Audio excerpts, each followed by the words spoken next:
हल षष्ठी व्रत कथा। प्राचीन काल में एक ग्वालिन थी।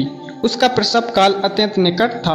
एक ओर वह प्रसव से व्याकुल थी तो दूसरी ओर उसका मन गौरस दूध दही बेचने में लगा हुआ था। उसने सोचा कि यदि प्रसव हो गया तो दूध दही यूं ही पड़ा रह जाएगा। यह सोचकर उसने दूध दही के घड़े सिर पर रखे और बेचने के लिए चल दी। किंतु कुछ दूर पहुंचने पर उसे असहनीय प्रसव पीड़ा हुई। वह एक झरबेरी की ओट में चली गई और एक वहां बच्चे को जन्म दिया। वह बच्चे को वहीं छोड़कर पास के गांव में दूध दही बेचने को चली गई। संयोग से उस दिन हल षष्ठी थी। गाय भैंस के मिश्रित दूध को केवल भैंस का दूध बताकर उसने सीधे साधे गांव वालों में बेच दिया।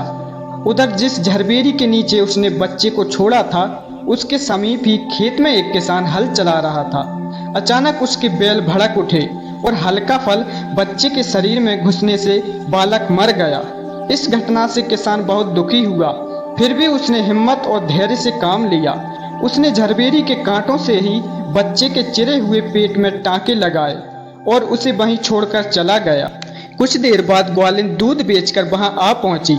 बच्चे की ऐसी दशा देखकर उसे समझते देर नहीं लगी कि यह सब कुछ उसके पापों की सजा है। वह सोचने लगी कि यदि मैंने झूठ बोलकर गाय का दूध ना बेचा होता और गांव की स्त्रियों का धर्म भ्रष्ट ना किया होता तो मेरे बच्चे की यह दशा ना होती।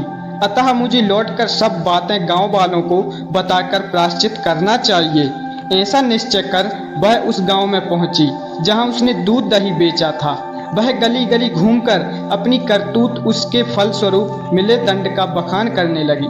तब स्त्रियों ने स्वधर्म रक्षा और उस पर रहम खाकर उसे क्षमा कर दिया और आशीर्वाद दिया। बहुत से स्त्रियों द्वारा आशीर्वाद लेकर जब वह पुनः झरबेरी के नीचे पहुंची तो यह देखकर आश्चर्यचकित रह गई कि वहां उसका पुत्र जीवित अवस्था में पड़ा है। तभी उसने स्वार्थ के लिए झूठ बोलने को ब्रह्म हत्या के समान समझा और कभी झूठ न बोलने का प्रण कर लिया।